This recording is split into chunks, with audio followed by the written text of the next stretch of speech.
Good morning, everyone, and welcome to another edition of our Justice and Pieces guest speaker series. Today, we are joined by Mitch. Thank you very much, Mitch. And before we get going, for anyone listening, this is part of a four-part series that we are having. As you may know or may not know, the Law Society will be electing, or the benchers will be electing their new treasurer later on in June. And I've secured interviews with all four of the candidates for treasurer, and starting with Mitch here. So, Mitch, thank you first of all for joining me, and perhaps you can tell us a little bit about yourself. Yeah, for sure. Thanks for having me on, JP. Appreciate it. And I like the fact that you've got the interest in what's going on at the LSO. Not many people do. So it's it's refreshing to talk to someone in that regard. I practice. I'm a lawyer. I'm a litigator. I do insurance defense work. I practice here I'm in Ottawa. Um, I'm at the firm Kelly Santini. But I'm not from here originally. I grew up in Mississauga, from a very modest household in Mississauga. I like to tell people that I know the taste of powdered milk. Growing up at the end of the pay period to make the milk in our house last longer, right? My mom would mix powdered milk with water and regular milk, and to make things last longer in a household. As I say, it was modest, but it was a great upbringing. Neither of my parents went to university. I was literally the first person to graduate from university, just because a number of us graduated the same year, but my graduation happened to be first, like, days before, sort of. Um, but Yeah, so grew up in Mississauga, worked just about all my life, from like McDonald's to slugging garbage in factories.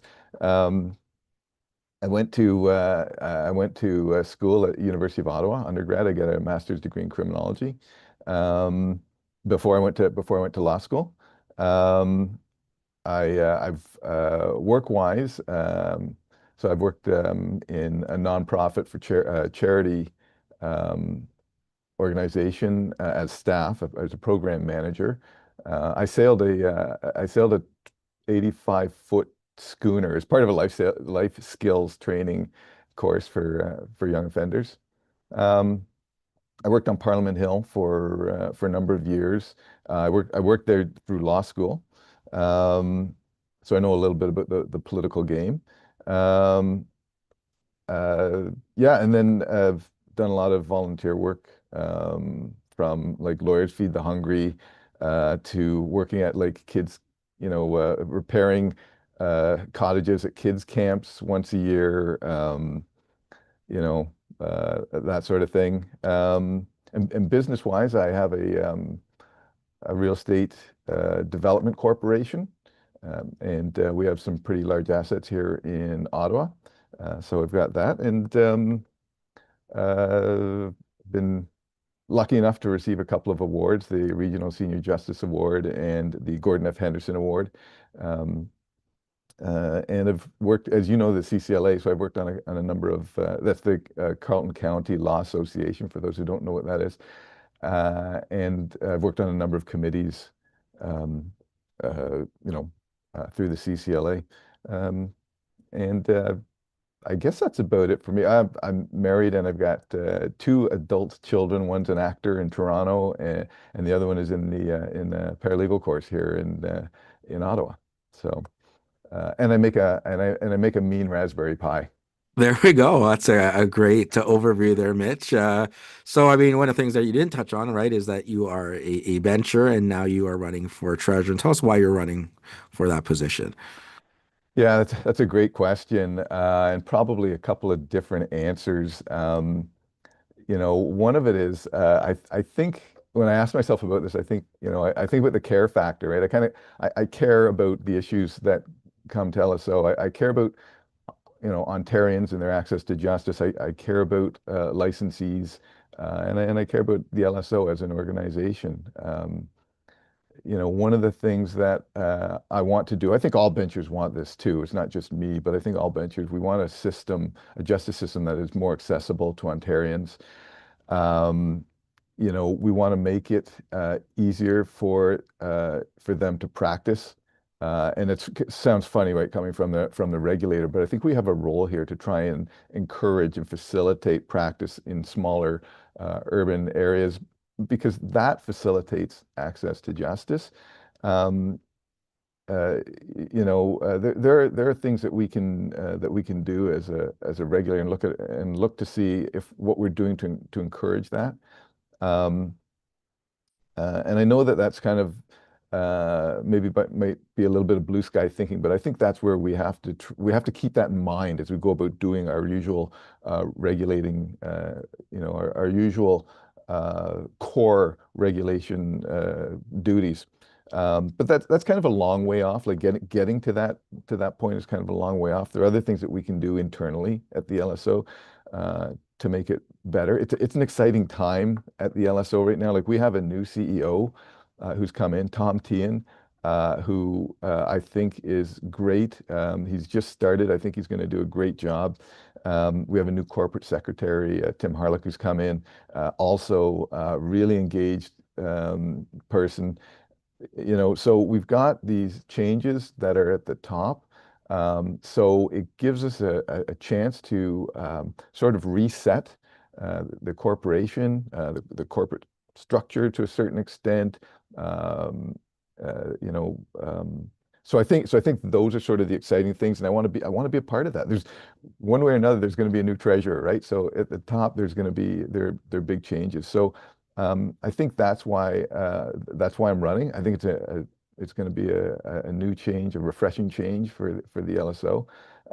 And the other thing I want to do is I really want to try and earn back some of the credibility with licensees. Um, and so I think we've got a long way to do that, but I'm kind of energized by the challenge of doing that. And I think there are a number of ways we can do that. But that's really it. I see this is kind of a really historic point in the LSO's history, because we've got all these new people coming in, and it's just an exciting time. Perfect. Thanks, Mitch. So, I mean, you've touched on a couple of things there, but the law side has certainly undergone a number of significant changes over the last 3 years since the last bencher election. If you could highlight, one particular change and share your thoughts on it, and what would it be, and what are your thoughts in regarding to that? Yeah, you know what? I just mentioned it, so I hate to be repeating, but really I think it's the new CEO coming in. I think that's the biggest change. It's been decades since we've had a new CEO, and what makes Tom original or different, unique, I'll say, is that he's not coming from the LSO. So, he doesn't have a history where he's sort of wed to any initiatives or the manner in which things are being done. So it's really like it's a new set of eyes on the operation. Um, and so I think that's really going to be the biggest change, because it's going to be something that's going to be felt in the next,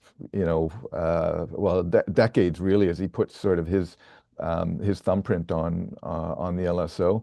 And as well, and the same thing with respect to the new corporate secretary. So I talked about Tim Harlick. He's also not from the LSO, and it's great to have these outside views of things, certainly at the leadership level. It's healthy for corporations to go through change like this on occasion, and so I think we're there. Um, so those are the significant sort of the changes. But even though we have those significant changes, we still have a lot going on. Like we have initiatives currently in the committees that are going on, that we have to get to the finish line. We've got a year left in our mandate, in this convocation's mandate, right? So having these new executives on board are going to help us to continue to change the governance, but I think they're also going to help us get these initiatives done. And so with their change, as I say, with their new perspectives, I think we can get the LSO up and humming to where it really can be. It's a good organization, don't get me wrong, but every organization can benefit from improvements, and I think we can get there. But I think that's really going to be the big difference, is having those new individuals at the corporate level. So let's maybe fast forward, potentially just over 3 months from now. What is the first thing you would do if elected in your first 100 days as treasurer? So I'll tell you the first thing I think I would do, the first substantial thing that I would do is I'd sit down with the benchers and, as I just said, right, we have a year left in this mandate. I'd sit down with them. We'd have to map out this year, map out how we're going to get from where we are now to what initiatives do we want to get through convocation before the end of the year. And we'd have to sort of go backwards. So you pick the date in which you want to be at convocation, and you move backwards to all the signposts you want to set up along the way to make sure you're meeting them. So I think that's the first thing. And it's not just like planning initiatives, but then we also have to be mindful of what's on the horizon for the LSO and make sure that the new convocation is well set up to taking on any other initiatives that are continuing, so that they can sort of hit the ground running, as it were. So that's kind of like the first thing. It's a little bit probably more internal with respect to the benchers. But I think the next thing I would do probably is pick up the phone and start calling people. Deans of law schools, local law associations, the attorney general, of course, um, licensee organizations in an effort to uh, sort of either create new lines of communication or enhance the lines of communication that we already have with the LSO.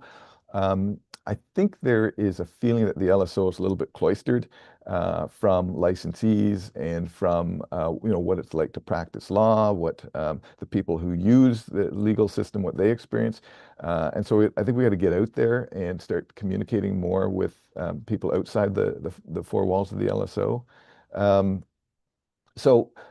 and I want to add to that, part of that is, so that's sort of communication by the treasurer, but I also want I want to encourage benchers and staff to go out and to meet with local law associations, to go out, like go to where they are and meet them face to face, not on Zoom, not on a phone call, but to actually go out there and talk to them. We had a chance of going up to Thunder Bay back in the end of October, last October, and it was refreshing and eye-opening.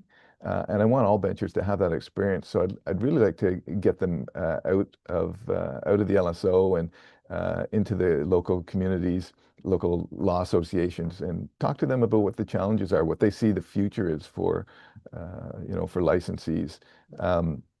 Because I think if you want to, it's a way of getting back some credibility, but it'll also bring back sort of a world of knowledge that we hadn't accessed before. Um, so I think that those are sort of the things that I would start doing, like in those first 100 days, is like let's let's get out of here, let's get outside the four walls of this place. Yeah, so on that note, then, what qualities do you believe are most important in an effective treasurer, and how do those qualities align with your own leadership style? Yeah, so another great question, right? Because the role of the treasurer, if you were to look at the act, it's kind of limited, really. You'll see, we populate the committees, we control the agenda, we can't actually bring motions. The treasurer would only vote on a motion if there's a tie, right? It's kind of limited as to what you can do. But if you step back a bit and you look at the role of the treasurer, they're a very public-facing figure, um, and so they have a lot of sort of ceremonial duties that they have to carry out. So I think that one of the most important things that a treasurer has to have is being able to relate to all kinds of different people, and I say relate, not like communicate, like not dictate to them, but you got to be able to sit down and talk to people and listen to what their concerns, their frustrations might be. Um, and I think that comes from experience. So I told you that all the jobs I've had, like I said, from sweeping floors at McDonald's, which frankly was a great training ground, a great job. Taught me how to work hard. To yeah, slugging garbage in factories. And but then like I've also had the experience of attending state dinners. With this is sort of my days in politics and being up there with royalty and heads of state and that sort of thing, and everywhere in between, right? And so it's having those experiences, I think, that allow you to be able to understand people, listen to them, uh, have an understanding of their perspectives. My style of leadership is kind of a big tent guy. Everyone's on my team. No one gets left behind. If you're having a bad day, I'll walk the bad day with you. If you're having a good day, I'm celebrating with you. Um, but what we have to do is you have to make spaces for everyone to express themselves.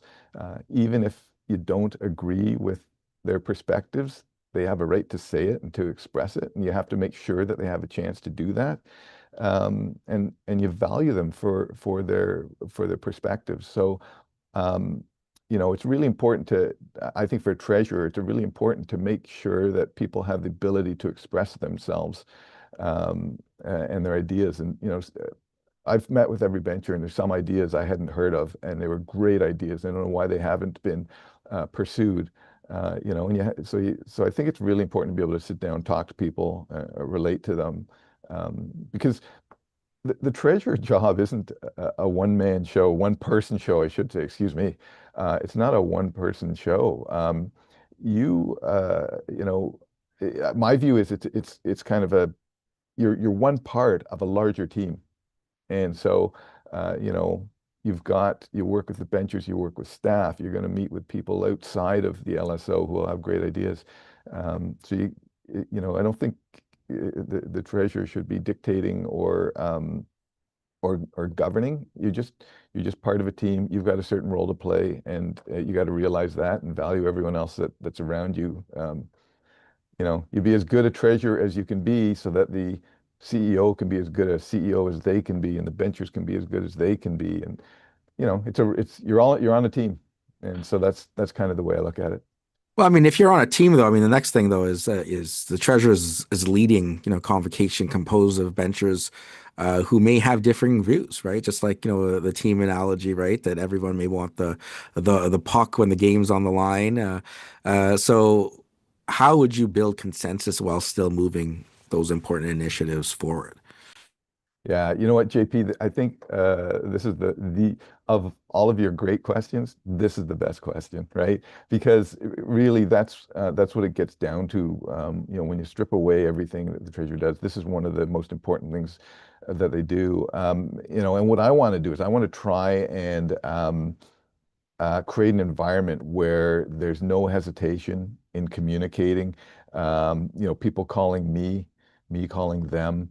Um, not letting arbitrary rules get in the way. We're kind of structured at convocation with respect to how long you can speak for and who can speak and when you can speak. When you're talking about really sensitive or complex or just engaging issues, you can't always just express yourself in 2 minutes. And sometimes you want to respond to other things that you hear. So I have a couple of mechanisms, and this is really at the venture level. I have a number of mechanisms that I want to bring in. I want to bring in a meeting the day before convocation to talk about any issues that may come up, give everyone a chance to hear what others have to say, a real exchange of ideas so you can have a conversation in the room, on an idea.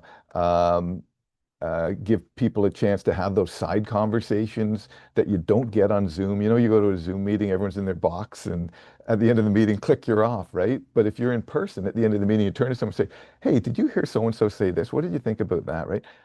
Those conversations are so important to have, and so I want benchers to be able to have that opportunity to do that.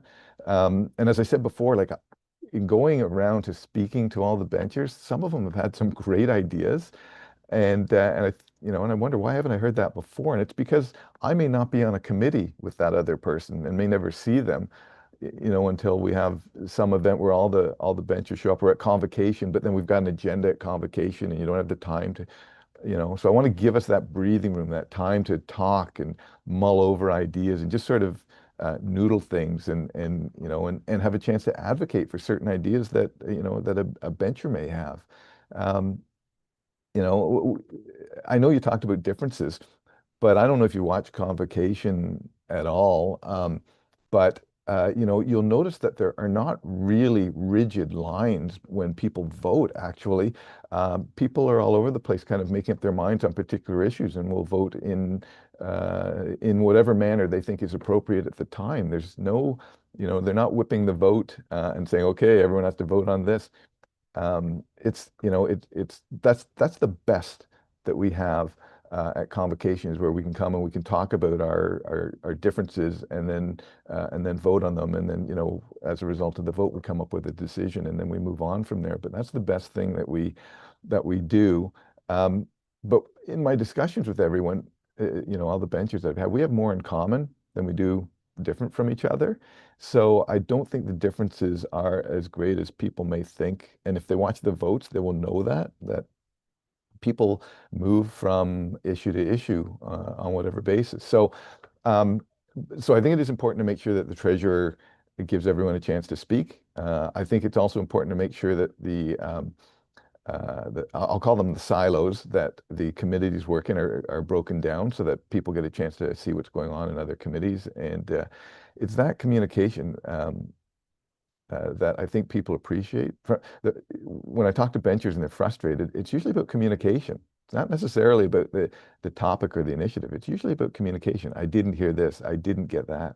Right. So those are small things that we can work on and we can get there. So I think that's honestly, it's just about communication, and that'll help you work and to build consensus with the benchers.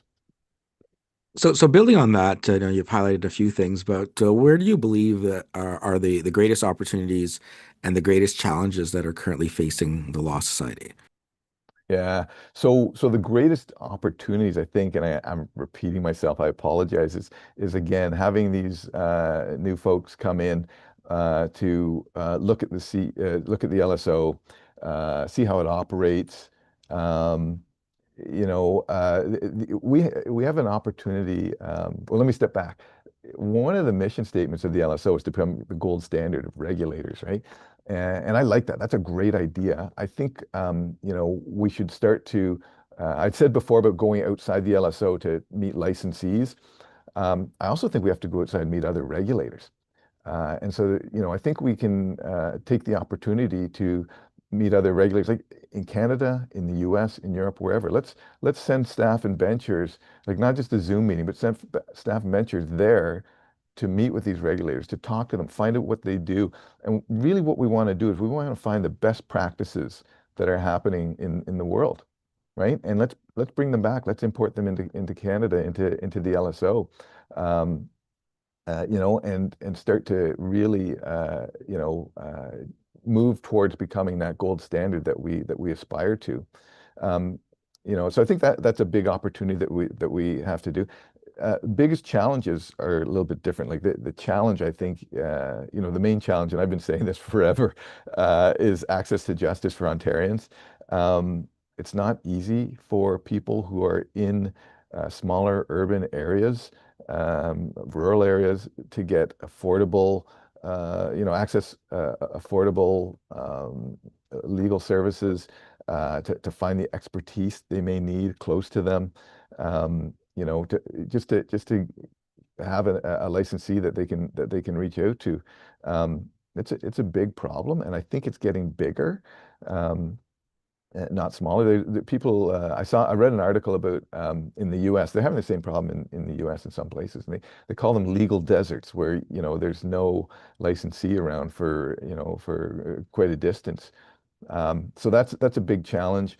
Um, Part of the solution to that, I think, is we have the Access to Justice Committee. They're working on it, and they're a great group, and they're working on it. But I think paralegals are a big part of the answer to that, and I think we've got to support them and encourage them more, in the sense of again, getting them out there. I think most people don't really understand what paralegals do.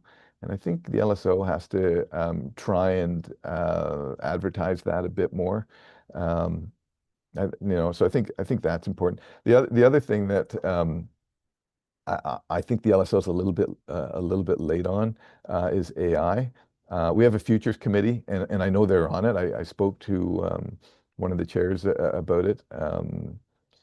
Quinn Ross is, I know, looking at it. But I think AI is going to be a big challenge for the LSO and how we deal with it. You know, because it touches on so many things, right? Like competency, confidentiality, um, the idea of AI practicing law, right? Like, you know, and right down to billing, right? Like, you know, are we billing clients for things that AI is doing?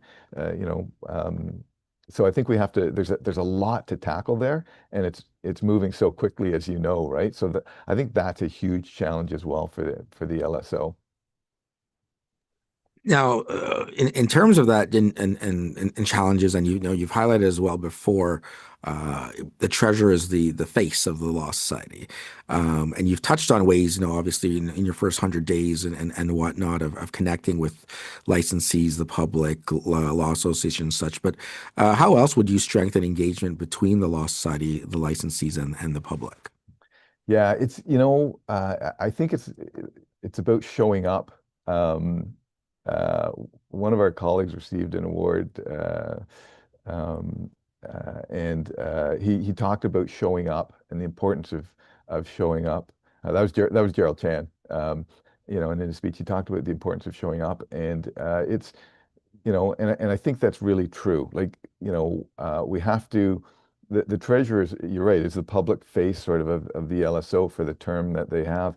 And they've really got to be out there, and they have to be coming to events and talking to people and meeting them face to face, speaking where the opportunity arises. I also think that um, we have to make sure that we're, you know, when we go to speak, that we have a substantial message. You know, letting licensees know what we're seeing on the horizon, letting Ontarians know what we're doing to assist them, and what programs may be available to them to access justice. You know, so it's kind of like you know, the treasurer would be out there sort of communicating with as many people as possible to let them know what the LSO is doing. You know, it's like if, you know, it's, you're always critical if you don't know what's happening, or you don't know how it's happening. You're critical of either what happens or the process. But if you're transparent, people can understand what's happening. They have more faith in the institution.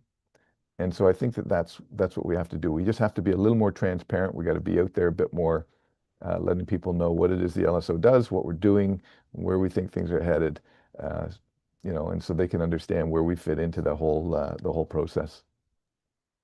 Last couple of questions here. Yeah. So, if you are elected, where would you like to see the Law Society a year from now? And what do you think is the most important step towards achieving that vision, especially in light of the fact that, you know, I'm going to guess about 6 months from now, you're just going to start seeing, hey, who's running for re-election? Who else is coming to run? I mean, there's a whole change in that process as well. So, what are your thoughts there? 6 months from now, you mean now, right? Like we're a year away from election, and people are starting to, like, let's be frank, people are starting to talk about the election. Um, and it's interesting you mentioned that, because I think that's one of the challenges for a treasurer is going to be to keep everyone focused on the agenda that we have in front of us, to get those things across the finish line before they start thinking about re-election, right? Um, but you know, and that's really what, you know, a year from now, stepping out, I want to make sure that we've achieved the different initiatives that we have at committee. As I said, my first 100 days, right, I would plan out the year. I want to make sure that we hit all the signposts and we get to the finish line at the end of the year. Like that's sort of where we have to be when it comes to the actual projects that we have before us. Um, and then making sure that there's a good transition ready to happen when the new benchers come in, right? And I've already said that.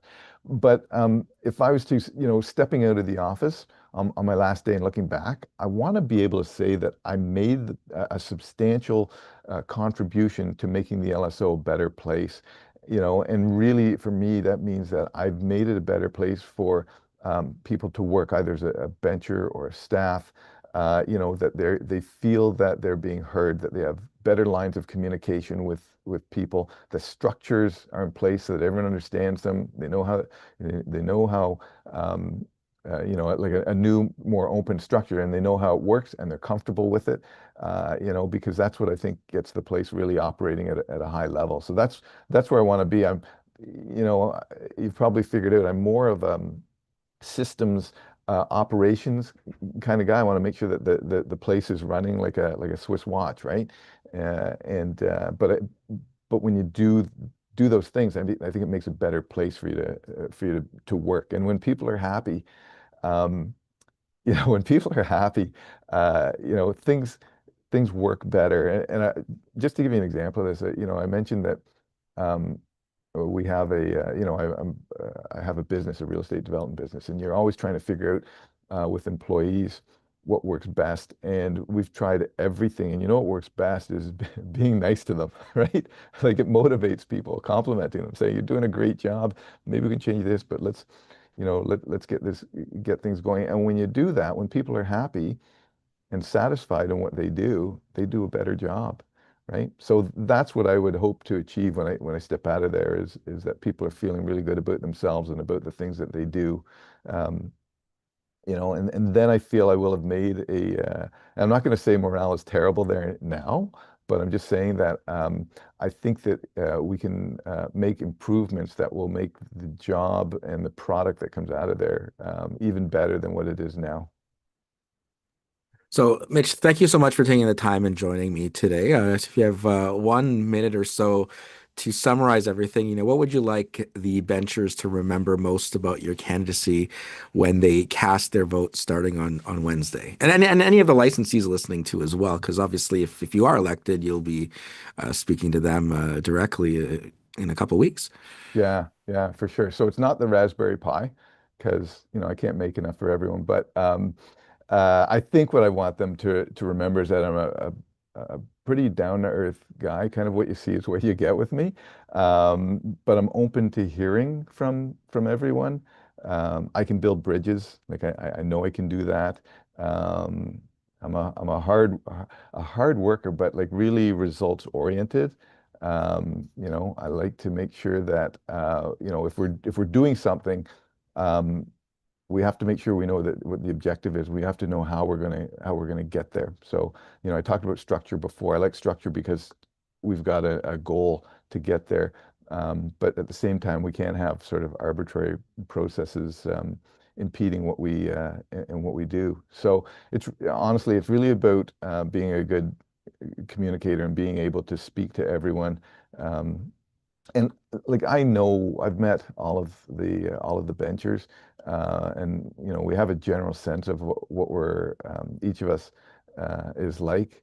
All the other candidates are great candidates, and so it's going to be a tough choice for the benchers. Um, but as I say, I think for me it's just them knowing that I have the ability to uh, communicate with people, talk to them, relate to them, and my leadership style is going to be one of consultation with everyone. Perfect. So thanks again, Mitch, for joining me here and chatting about the Law Society and your run for treasurer. Wish you and all the other candidates the best of luck, and hope whichever one of you wins comes back and chats with me sometime, next couple of months, and lets me know on the progress that's being made. All the Yeah, best. Thanks thanks, very much, JP. Ian. That's been great. Thank you.